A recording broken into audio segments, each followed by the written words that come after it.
வணக்கம், வந்ததும் சுஸ்வாகத்தம். Very good evening. Welcome to Jaya T வழங்கும் சுய நிகழ்ச்சிக்கு. போன வாரம் வித்தியாசமாக ஸ்டஃப்டு கேப்சிகம் பன்னீர் ராப் செஞ்சுருந்தோம். இது குழந்தைங்களுக்கு ரொம்ப பிடிக்கும்னு சொல்லி செஞ்சோம். ஐ திங்க் எல்லாருமே ரொம்ப லைக் பண்ணியிருந்தாங்க, செஞ்சு பார்த்துருந்தாங்க. அவங்க எல்லாருக்கும் என்னுடைய மனமார்ந்த நன்றி. இந்த வாரம் கொஞ்சம் வித்தியாசமாக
எண்ணெய் ஊற்றிட்டு கடுகு, காஞ்ச மிளகாய், கருவேப்பிலை தாளிச்சிட்டு மஞ்சத்தூளியும் போட்டு அரைச்சி வச்சுருக்க, அதாவது மோர் குழம்பு அப்படின்னா அரைக்கிறதுக்கு தேவையான பொருள் பார்த்திங்கன்னா தேங்காய், சீரகம், பச்சை மிளகாய் அதையும் போட்டு நல்லா வதக்கி கொஞ்சம் தண்ணி ஊற்றிட்டு அந்த பச்சை வாசனை பருவத்தில் அந்த தேங்காவை நம்ம குக் பண்ணணும். அடுப்பை அணைச்சிட்டு அந்த தயிரை ஊற்றிடுறோம். அது கூடயே இந்த பகோடா சுட்டு வச்சுருக்கோம். பகோடாவை போட்டு ஊற வச்சுட்டு நல்லா சாதத்தில் போட்டு அந்த பகோடாவோட அந்த மோர் குழம்பு ப்ளஸ் நல்ல பீன்ஸ் உசிலி மோர் குழம்போடு நல்ல வத்தல், அதே மாதிரி உருளைக்கிழங்கு மசாலாவோடு சாப்பிடும்போது அந்த மோர் குழம்பு கலக்கலாக இருக்கும். மோர் குழம்புல நிறைய வெரைட்டிஸ் பண்ணலாம். இது பகோடா மோர் குழம்பு, கடி மோர் குழம்பு பண்ணலாம், வெண்டைக்காய் மோர் குழம்பு பண்ணலாம், அதே மாதிரி பூசணிக்காய் மோர் குழம்பு பண்ணலாம். இது கொஞ்சம் வித்தியாசமாக நம்ம ஒரு பகோடா மோர் குழம்பு பண்ண போகிறோம். இப்போ அந்த பகோடா மோர் குழம்பு செய்கிறது எப்படின்னு நம்ம பார்ப்போம். இப்போது இந்த கடலப்பருப்பை அரைச்சி வச்சாச்சு. அரைச்சிட்டு அரைச்சி இது கூட இப்போ கருவேப்பிலை, காஞ்ச மிளகாய், சோம்பு போட்டு அரைச்சி வச்சுருக்கோம். இதில் உப்பு அதே மாதிரி வெங்காயம் இதை போட்டு நல்லா பிசைஞ்சிடுறோம். பிசைஞ்சிட்டு இந்த எண்ணெய் சூடு பண்ணியிருக்கோம். முதல்ல பகோடா சுட்டு எடுத்துக்கிறோம். தண்ணி இல்லாமல் அரைச்சி வச்சுருக்கோம். 1 மணி நேரம் ஊற வச்சுருக்கோம். இப்போ எண்ணெய் சூடாகிடுச்சு. இதில் சின்ன சின்னதாக கிள்ளி நம்ம என்ன பண்ணுறோம், இது மாதிரி கிள்ளி பகோடாவை சுடுறோம். சின்ன பகோடா சுடும்போது அதை சாப்பிட்றதுக்கு ஈஸியாக இருக்கும். பகோடா மோர் குழம்புக்கு இந்த பகோடாவை நம்ம சுட்டு எடுத்துடலாம். இதையே நீங்கள் மோர் குழம்புல எப்படி உருட்டி போட்டிங்க அப்படின்னா அது உருண்டை மோர் குழம்புன்னு சொல்லலாம். பட் இது ஒரு டேஸ்ட்டு, அதை பச்சையாக போடுறது ஒரு டேஸ்ட்டாக இருக்கும். இது வறுத்து போடுறது ஒரு டேஸ்ட்டாக இருக்கும். இது வறுக்கிறது பார்த்திங்க அப்படின்னா ஃபுல்லாக வரக்கூடாது, முக்கால் பாகம் தான் வதக்கணும். அப்போ அந்த சாஃப்ட்னஸ் கிடைக்கும். ஸோ இந்த பகோடாவை நம்ம வறுத்து எடுத்துடலாம். அடுத்தது மோர் குழம்பு எப்படி பண்ணுறது பார்ப்போம். அதுக்கு முன்னாடி நம்ம அரைக்க வேண்டியது தேங்காய், பச்சை மிளகாய், சீரகத்தை நம்ம அரைச்சிக்கணும். இதே சைஸ்லேயே நீங்கள் அந்த பகோடா சுட்டிங்க அப்படின்னா இந்த மோர் குழம்பு போடும்போது பார்க்குறதுக்கு அழகாக இருக்கும், சாப்பிட்றது ஈஸியாக இருக்கும். இப்போ பகோடாவை சுட்டாச்சு. இதை ஒரு பக்கம் திருப்பி எடுத்துடலாம். ஸோ இந்த பகோடா வேறு வரலும் will go for a short commercial break.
சீரகம், தேவைப்படுறவங்க கொஞ்சம் அரிசி வச்சு அரைச்சிடுவாங்க.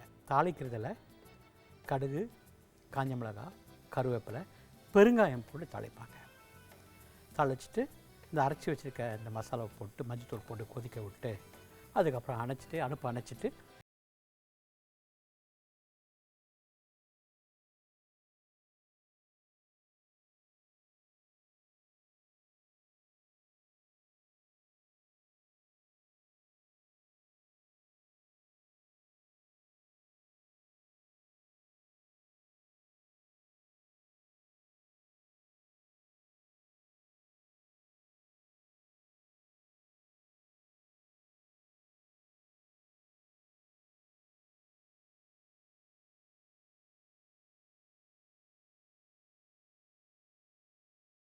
கருவேப்பிலை, கடுகு நல்லா பொரியணும். இதில் கருவேப்பிலை போட்டுடலாம். இந்த அரைச்சி இதில் வந்து பார்த்திங்கன்னா தேங்காய், சீரகம், பச்சை மிளகாய் அரைச்சி வச்சுருக்கோம். இப்போ அந்த கலவையும் அதில் ஊற்றிடுறோம். கொஞ்சம் தண்ணி போட்டு மிக்ஸ் பண்ணிக்கலாம். கொதிக்கட்டும். இதில் மஞ்சத்தூள்,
போட்டு அரைச்சிக்கிட்டோம்.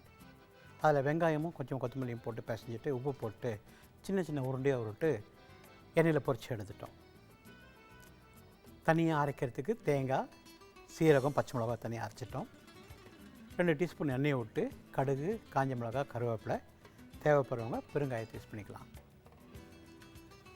அதை நல்லா தாளித்த பிறகு அரைச்சி வச்சுருக்க தேங்காய், சீரகம், பச்சை மிளகாய் மசாலாவை சப்போஸ் அரிசி வேணாலும் யூஸ் பண்ணிக்கலாம். நீங்கள் அதையும் போட்டு வதக்கிட்டு ஒரு கிளாஸ் தண்ணி விட்டு நல்லா கொதிக்க விட்டுட்டோம்.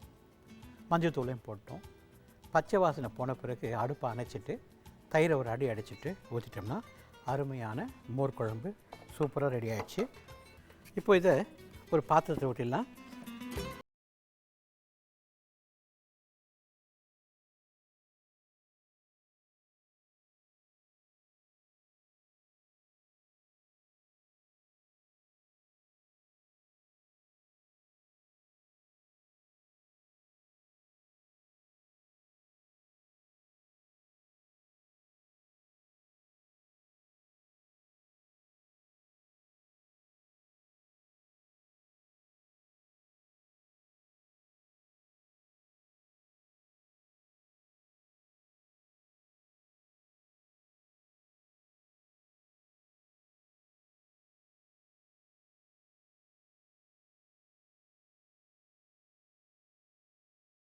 அருமையான போடா மோர் குழம்பு ரெடி ஆகிடுச்சு. இது உங்களுக்கு பிடிச்சிருக்குன்னு நினைக்கிறேன். இது நீங்கள் செஞ்சு சாப்பிட்டு பார்த்துட்டு எப்படி இருக்குன்னு சொல்லுங்கள்.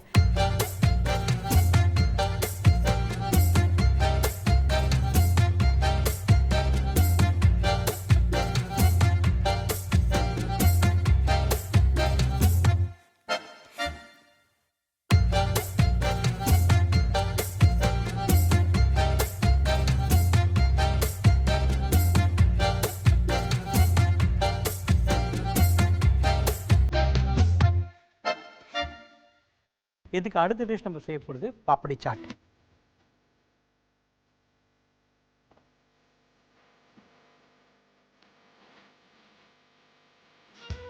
அந்த பாப்படி சாட் செய்யறதுக்கு முன்னாடி அதுக்கு தேவையான பொருட்கள் நம்ம என்னென்னு பார்ப்போம். பாப்படி சாட்டுக்கு தேவையான பொருட்கள் உருளைக்கிழங்கு 200 கிராம், மைதா மாவு பிஸ்கட் 100 கிராம், வெங்காயம் 1 கை, தயிர் 1 கப்பு, பச்சை மிளகாய் 3 நம்பர், கொத்தமல்லி 1 கை, உப்பு 1 டீஸ்பூன், எண்ணெய் 1/2 குழிக்கரண்டி. இப்போ அருமையான ஒரு பாப்படி சாட், கொஞ்சம் நார்த் இந்தியன் ஸ்டைல். இதுக்கு வந்து நிறைய மசாலா தேவையில்லை. சாட் மசாலா, சின்ன மசாலா, கருப்பு உப்பு தேவையில்லை. இது கொஞ்சம் வித்தியாசமாக இருக்கும். மைதா மாவு பிஸ்கட் நம்ம என்ன பண்ணுறோம், மைதா மாவு ஒரு அழாக்கு 1/2 அழாக்கு தண்ணி உப்பு போட்டு பூரி மாவு மாதிரி பிசைஞ்சிட்டு அதை திரட்டிட்டு நம்ம டைமண்டாக கட் பண்ணி எண்ணெயில் பொரிச்சு எடுத்துடுறோம். அதுதான் அந்த பிஸ்கெட். உருளைக்கிழங்கை வேக வச்சிடுறோம். வேக வச்சு ஒரு உருளைக்கிழங்கை 10 பீஸாக கட் பண்ணிக்கிறோம். தயிர் 1 கப்பு அடிச்சுக்கிறோம். 1/2 குழிக்கரண்டி எண்ணெய் ஊற்றிட்டு வெங்காயத்தை வதக்குறோம், கொத்தமல்லி வதக்குறோம், பச்சை மிளகாய் வதக்குறோம். அந்த உருளைக்கிழங்கையும் பிஸ்கட்டையும் போட்டு வதக்கிடுறோம். சிம்மில் அடுப்பு அணைச்சிட்டு தயிரை போட்டு மிக்ஸ் பண்ணிடுறோம். சாப்பிட்றதுக்கு அட்டகாசமாக இருக்கும். ஒரு அருமையான ஒரு ஸ்நாக்குன்னு சொல்லலாம். ஈவினிங்கில் ஒரு 4:30 மணிக்குள்ளே சாப்பிட்றது சூப்பராக இருக்கும். மார்னிங்லேயும் வந்து பிரேக்ஃபாஸ்ட் செட்டுக்கு ஒரு அட்டகாசமான ஒரு சாட் அது, பாப்படி சாட்னு. சப்போஸ் உங்களுக்கு வந்து அந்த வாசனை வேணும் அப்படின்னு நீங்கள் ஃபீல் பண்ணிங்கன்னா சின்ன மசாலா, சாட் மசாலா, பிளாக் சால்ட், ஒரு பிஞ்சு சின்ன மசாலா, ஒரு பிஞ்சு சாட் மசாலா, ஒரு பிஞ்சு கருப்பு உப்பு போட்டு மிக்ஸ் பண்ணிட்டீங்கன்னா அது மாதிரி டேஸ்ட்டாக இருக்கும். நான் பச்சை மிளகா காரத்துக்கு போட்டிருக்கேன். 3 பச்சை மிளகா பொடியை நறுக்கி போட்டிருக்கேன். சப்போஸ் உங்களுக்கு மிளகாத்தூள் வேணும்னா நீங்கள் சாட் மேலே நீங்கள் மிளகாத்தூளை கோலை மாதிரி போட்டுக்கலாம். இப்போ அந்த பாப்படி சாட்டை எப்படி செய்யணும்னு பார்ப்போம். கடாயில் எண்ணெய் ஊற்றிடலாம். கொஞ்சமாக எண்ணெய் ஊற்றிக்கங்க. எண்ணெய் சூடாகும்போது நான் சொன்னேன் வெங்காயம்,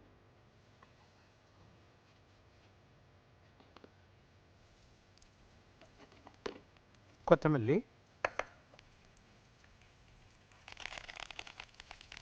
பச்சை மிளகாய்,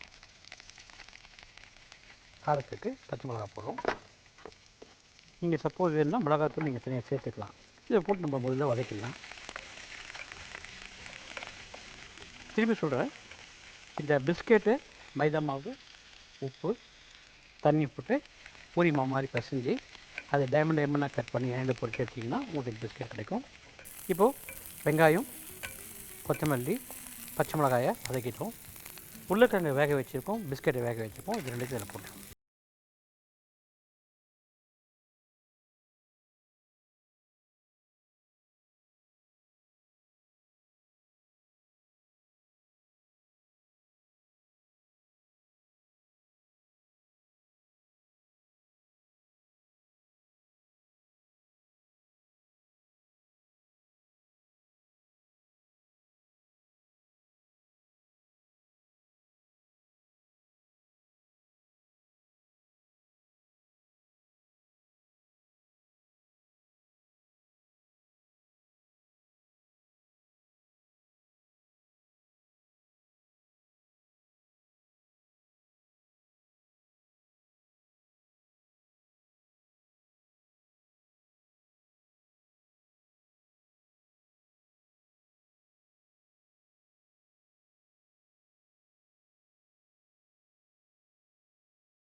வெங்காயம், பச்சை மிளகா, கொத்தமல்லி தாளிச்சிட்டு அந்த வெந்துக்க உருளைக்கிழங்கையும் பிஸ்கட்டையும் போட்டு வதக்கிட்டு அடுப்பை அணைச்சிட்டு தயிரை போட்டு உப்பு போட்டோம். நீங்கள் தேவைப்பட்டால் நீங்கள் chaat masala, chana masala, black salt use பண்ணிக்கலாம். சப்போஸ் உங்களுக்கு பச்சை மிளகா காரம் இருக்குது, உங்களுக்கு வேணும்னா மிளகாத்தூள் மேலே கோலம் மாதிரி போட்டுக்கலாம். 2 டிஷ்ஷு செஞ்சோம். பகோடா மோர் குழம்பு என்ன பண்ணோம், கடலைப்பருப்பு ஊற வச்சு 1 மணி நேரத்துக்கு தண்ணி இல்லாமல் காஞ்ச மிளகா, சோம்பு போட்டு அரைச்சி அதில் கொஞ்சம் வெங்காயம், உப்பு போட்டு கொத்தமல்லியும் போட்டு பிசைஞ்சு சின்ன சின்ன உருண்டையாக போட்டு எண்ணெயில் பொரிச்சு எடுத்துட்டோம். எண்ணெய் வச்சுட்டு கடாயை பாத்திரத்தை வச்சுட்டு எண்ணெய் ஊற்றிட்டு தாளிக்கிறதுக்கு கடுகு, காஞ்ச மிளகா, கருவேப்பிலை தாளிச்சிட்டு அந்த அரைச்சி வச்சுருக்க தேங்காய், சீரகம், பச்சை மிளகா, தேவைப்பட்ட அரிசி யூஸ் பண்ணிக்கலாம். அதையும் நல்லா வதக்கிட்டு மஞ்சத்தூள் போட்டு தண்ணி ஊற்றிட்டு கொதிக்க விட்டோம். அதை பொரித்த பகோடாயும் போட்டுட்டோம். அடுப்பை அணைச்சிட்டு தயிர் நல்லா அடித்து தயிரை ஊற்றிட்டோம். அருமையான பகோடா மோர் குழம்பு. இந்த பகோடா மோர் குழம்பு பாப்படி சாப்பிட்டு உங்களுக்கு பிடிச்சிருக்குன்னு நினைக்கிறேன். இது நீங்கள் செஞ்சு சாப்பிட்டு பார்த்துட்டு எப்படின்னு சொல்லுங்கள். உங்களை அடுத்த வாரம் சந்திக்கிற விடைபெறுவது தாமோதரன். நன்றி, வணக்கம், வணக்கம், வணக்கம்.